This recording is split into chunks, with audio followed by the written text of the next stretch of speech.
course, we got a top 10 list that's come in from InsideEVs about a study that was performed over pretty good amount of vehicles. Not like this is 10 vehicles that they've done a top 10 list about. They surveyed a number of owners about good and bad battery degradation, and it was surprising that at the top of the list of degradation list after 1 year of use, the car that ranked the best was the Chevy Bolt EV. Ah! And of course, this is just 1 year. This is all this is based on is a single year, the first year of ownership. But apparently, the Bolt did not have any degradation over that period of time. The closest to the Bolt, in second place, was the Audi A3 e-tron, which is a plug-in hybrid, with only 0.3% of degradation. So that was in second place. So rounding up, number 3 would be the Model 3 from Tesla. It had a 0.6, and then there's a good news, bad news story. The new Leaf, the second generation Leaf, it came up next with a 0.8% loss over a 1 year period. But also in this same article, it goes into detail of the first generation Leaf, which we all knew had some issues when it came to the battery pack. They had definitely, well, some issues is the understatement. There were a lot of issues that they had. They had a replacement pack. They had a number of them that were replaced under warranty, depending on the car that you had. But they have the full chart since 2013 or 2012, outlining the degradation over a period of time up until present day. And that car was losing quite a bit of battery staying power over year after year after year. So the 2013 they have in this, it's 7 years old with 20% degradation. And the 2014 is even worse. In 6 years, it already has 23% degradation. Yeah. So, those older Leafs, I had a 2011. I would not recommend one unless you really don't need to go more than 20 miles from your house. Yeah. I was, and to be honest, this report, I'm kind of disappointed with the length of time that they decided to do it with. A single year, I feel, is not nearly enough, especially since some of the vehicles on this list have been around for 3 or 4 years. I was hoping that they would push it out further to at least 3 years, so you could see that over a period of time. Maybe that's something they're planning for a future article, or maybe they're going to reproduce this in another year and kind of add it up year after year. But I had hoped to see something a little bit beyond this. At least break them out, yeah. Yeah. Especially like the Bolt. Okay, they have 0 on there, and that's great. But we all know with the current battery chemistries, age and use is going to cause some degradation. So is this 0 because it is they have a hidden buffer and that's what's degrading, and then later you'll see some actual degradation? And and cheers for them if they did something like that, because that means you're not going to have degradation and have a worse experience owning that vehicle. So I'm not saying that they're hiding something, but let's have more data. How did they measure this? I have all kinds of questions, but this is really cool. This is the kind of stuff that you get out there. You want people to understand what this product is, how it's going to behave over time, because if you have unrealistic expectations, you're going to be disappointed. And this is real life, real data from real cars. I just would like to see more. Yeah. More of a time period. The Volt first gen did also hide its degradation, and mine never visibly dropped in the entire time I had them both. Yeah. And they had an internal buffer. It might even be there still for the Gen 2. I'm not sure. But I know that here in Waterloo, there's a group called Fleet Karma, and they actually noticed after 2 years that the Volt was was releasing more battery power after 2 years, and then continued to release a little bit every year to catch up to the degradation that was happening in their pack, which is, as Patrick said, that's genius. People always get the same range, and they're not affected by that for a long period of time. So that's great. Inventive thinking by GM to do that. But it would be interesting to see it over a longer period of time. And okay, so we've covered the top 10, the best.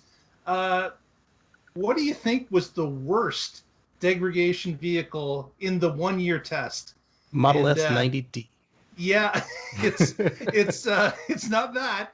It should is be. the Mitsubishi Outlander, the SUV plug-in. It had a sizable loss in the first year as well. And actually, Patrick, you had an interest in that vehicle. You just couldn't get it because it was not available in North America for an extended period of time. That's true. And so my plan was to have a Leaf, so a full battery electric vehicle, and then a Mitsubishi Outlander plug-in hybrid as our plug-in hybrid, so we could go anywhere, whatever car. And so I would have had two of the worst vehicles for battery degradation. I'm kind of glad that plan didn't work out. This story had your name all over it for some reason. Yeah, but the story's not a whole lot better, because the Model X that I ended up getting is a 90D. And if you look at Tesla's battery packs, the worst one for degradation among the Teslas is the one that I have. Don't take so my advice to anyone watching this program is, before you purchase an EV, email Patrick, ask him what he would buy, and then go the opposite direction. Yeah. I also had a 90 pack. I had a Model S instead of a Model X, and it got to the point where Tesla actually replaced my pack with a brand new one and kept my old one. So I'd like to offer a little context to this, if I may. Go ahead.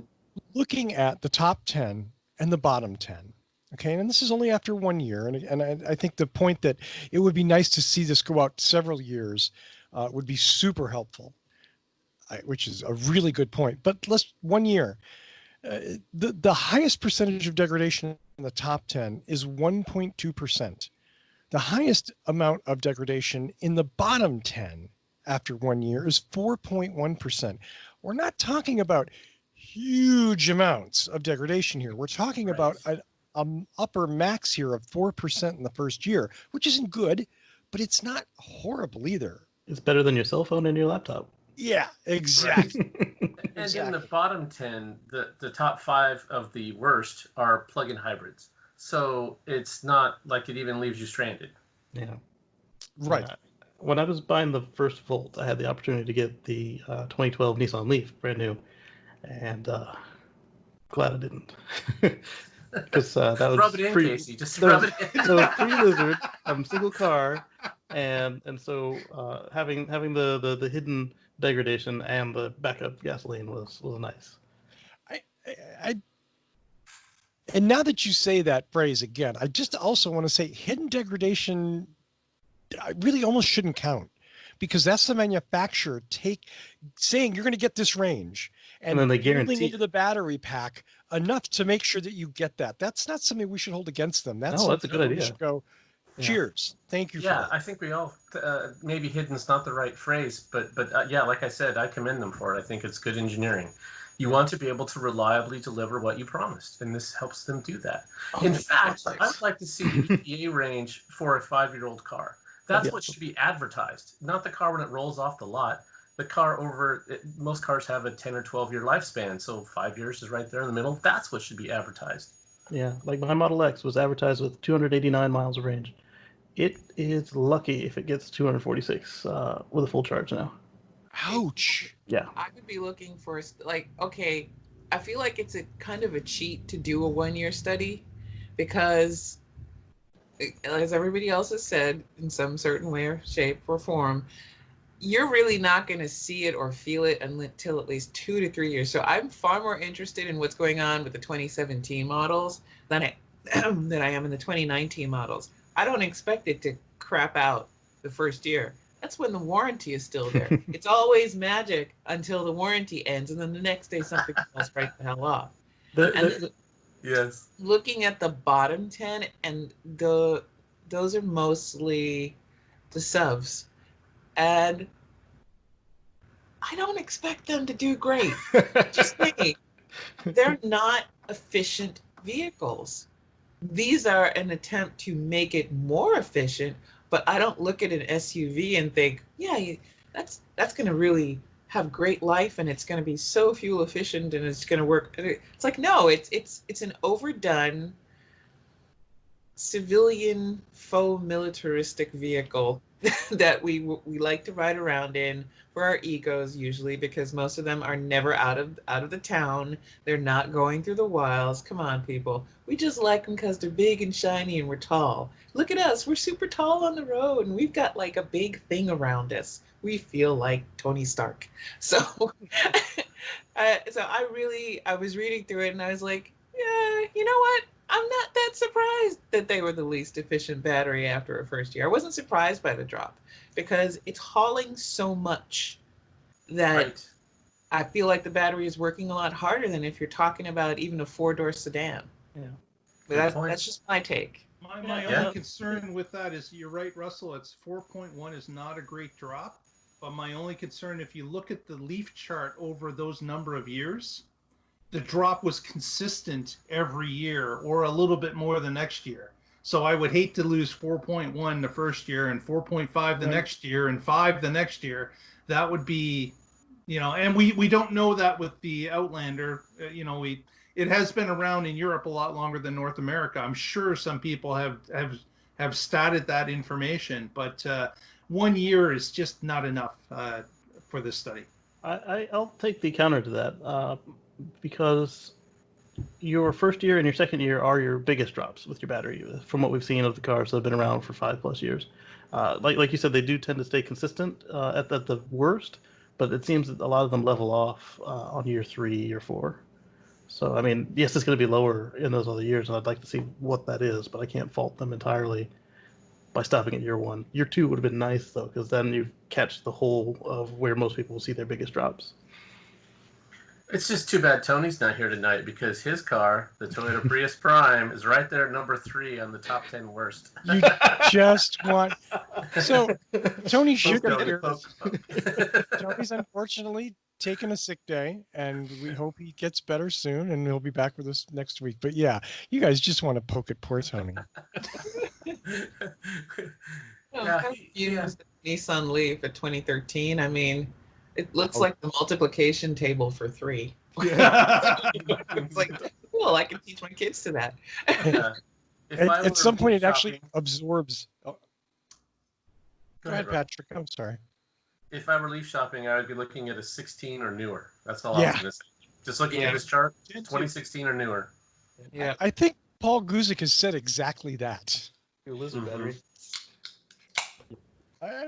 And shame on Nissan for their battery management. You know that Their own. they. I mean, cheers to them for making the car and keep plowing ahead with it. But there were some issues that they were definitely aware of, and they just Kept doing it. you Yeah. know, kind of did what they did. Well, speaking of doing what they do, I have a story this week, and it's from a source that I just loathe to quote. And forgive me for this preview statement, I guess, but I hate Electrek. It's the worst kind of like pseudo journalism. It's a fanzine, which doesn't mean that they don't publish things at times that are worth discussing. And obviously, I think so in this case. But I really want to preface it by saying Electrek is a horrible source for news. They're not consistent from a journalistic standpoint, and I'll say that. And I don't know that they claim to be journalists. Like you said, if you put this in the fanzine article, they're a great fanzine. Yeah. They're a great fanzine, but I guarantee, I guarantee you they pretend to be journalists.